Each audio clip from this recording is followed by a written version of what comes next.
27 வயசு பொண்ணு, ஒரு பொண்ணு கணவர் விட்டுட்டு போயிட்டார். 5 வயசு பெண் குழந்தையோட நிக்குது. கவனமா கேளா, 5 வயசு பெண் குழந்தையோட தெருவில் நிக்குதுங்க. சம்பாதிக்கிற பொண்ணுங்க, சம்பாதிக்கிற பிள்ளை நிக்குது. அது ஏதோ ஒரு வாழ்க்கையில் ஒரு முடிவு எடுத்துருச்சு. 10 வருஷம் கழிஞ்சிருச்சுங்க. 10 வருஷத்துக்கு அப்புறமா என்கிட்ட பஞ்சாயத்துக்கு வருது. என்ன பஞ்சாயத்து தெரியுமா?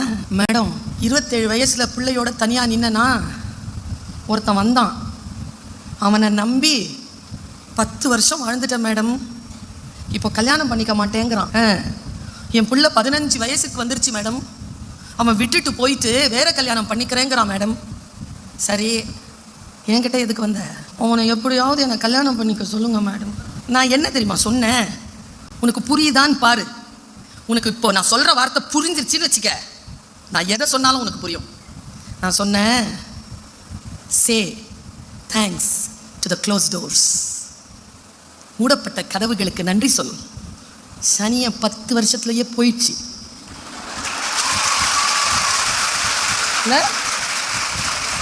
சே thanks to your close doors. அது இருந்து இன்னும் உன்னை நாசமாக்காம இப்போவே கிளம்பி போகிறேங்குது. இல்லை மேடம், நான் ரொம்ப அவரை நேசிச்சிட்டேன் மேடம். கவனி ஒன்றும் இல்லை. நீ அந்த பெண் என்கிட்ட பேசிட்டு இருக்கிறால, அந்த பெண் அந்த உணர்வில் நீ போய் உன்னை அட்டாச் பண்ணிட்டு நில். அப்போ தான் நான் சொல்கிற விடுதலையை நீ பெறுவாய். அப்போ தான் பெறுவாய். செக்ரட்டரி சார் யோசிக்கிறாரு, தப்பான ஆளை கூப்பிட்டோமோ, இது ஓவராக கதவு திறந்து விட்டுட்டு போயிருமோ, அதுக்கு தான் வர்றதே.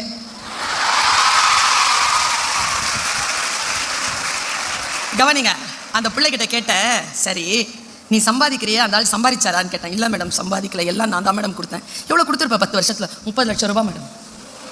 30 லட்சம் ரூபாவா? ஆமாம் மேடம். பார்த்துக்கோங்களேன், மாதத்துக்கு 30,000 ரூபாய்னா பார்த்துக்கோங்களேன். ஓ மை காட், இவ்வளோ கொடுத்துட்டியா?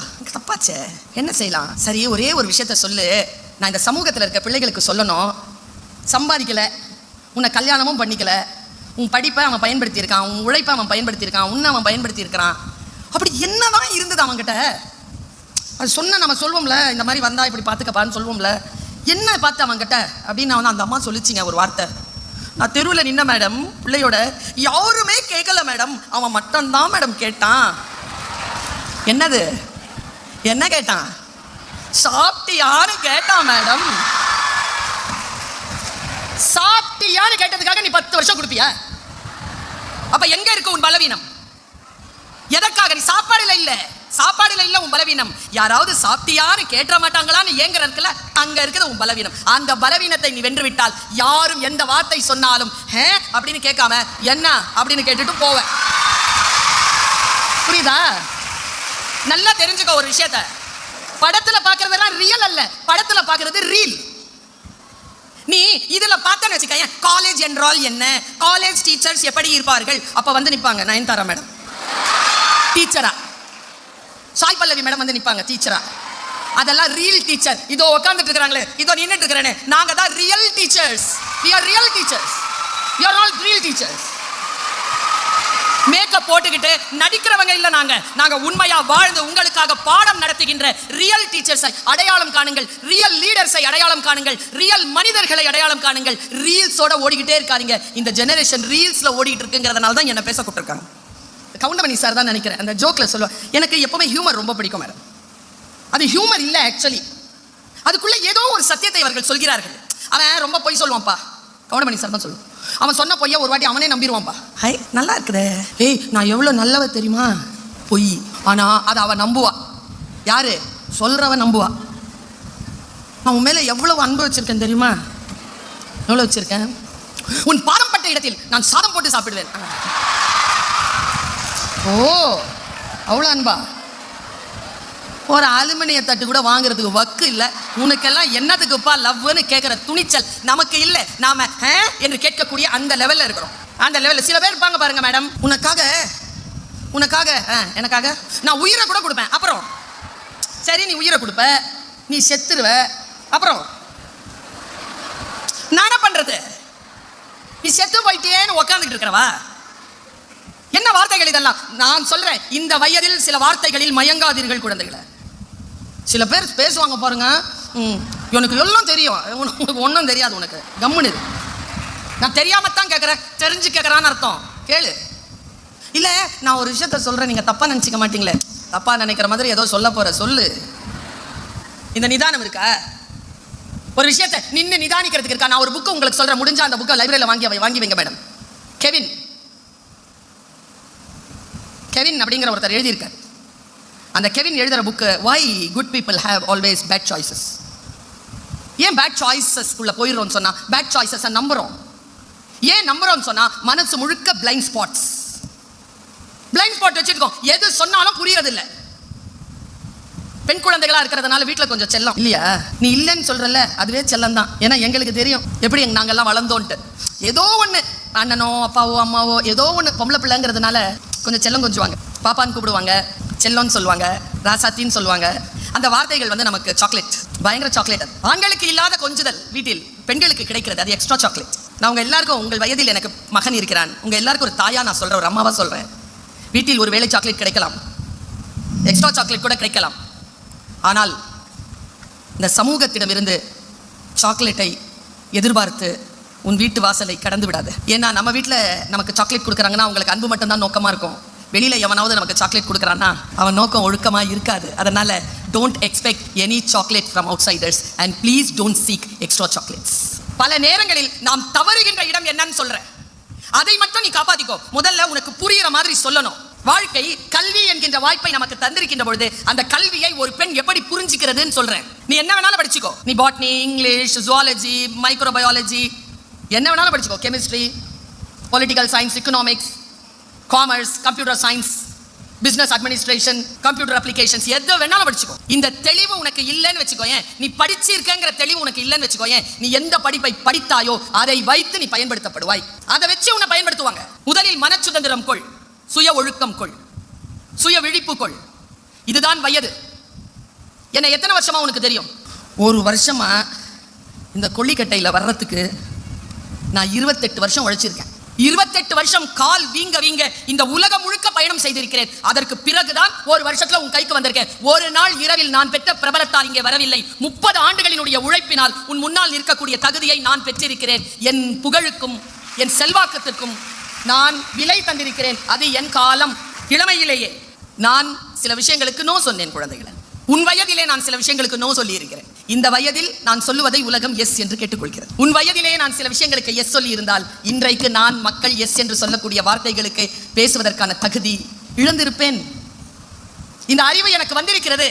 எதை சொன்னாலும் கேட்கக்கூடிய காதுகள் படைத்திருக்கிறீர்கள். உங்களை பார்த்து சொல்கிறேன், இன்றைக்கு நிமிர்ந்து உட்கார்ந்த உடனே அப்படி உட்கார்ந்தல அந்த வினாடியிலேயே வாழ்க்கையில 2 இன்ச் உயர்ந்திருக்க. முதல் ரகசியம் நான் சொல்ல வருவது கவனம். எந்த காலகட்டத்திற்காகவும் உன் கவனத்தை சிதற அனுமதிக்காதே. எதன் மீது கவனம் வைக்க வேண்டும் என்பதில் உறுதியாக இரு. இந்த வயது இருக்குல்ல, அது அவ்வளவு சீக்கிரமாக உன்னை கவனப்படுத்த விடாது. இந்த வயதுக்கு கவனஹீனம் வந்து ஒரு மிக முக்கியமான பலவீனம். 2 பேர் போதும். இப்போ இந்த இந்த 15-20 நிமிஷத்தை சீரழிக்க 2 பேர் போதும். ஒன்று வலதுபுறத்தில் உட்காந்துட்டு இருக்கு, இன்னொன்று இடதுபுறத்தில் உட்காந்துட்டு இருக்கு. இது 2 தான் பேசும், அவ்வளோதான். சில பேர் ரொம்ப கொடுத்து வச்சிருந்தீங்கன்னா பின்னாலேயும் உட்காந்துருக்கும். அது வாய் நிறைய குப்பை இருக்குமா, அந்த குப்பையை போடுறதுக்கு அது யார் காதில் குப்பை தொட்டி இருக்குன்னு தேடும். நம்ம காது வசதியாக கொடுத்துட்டோம்னா அதை துப்பிடும்.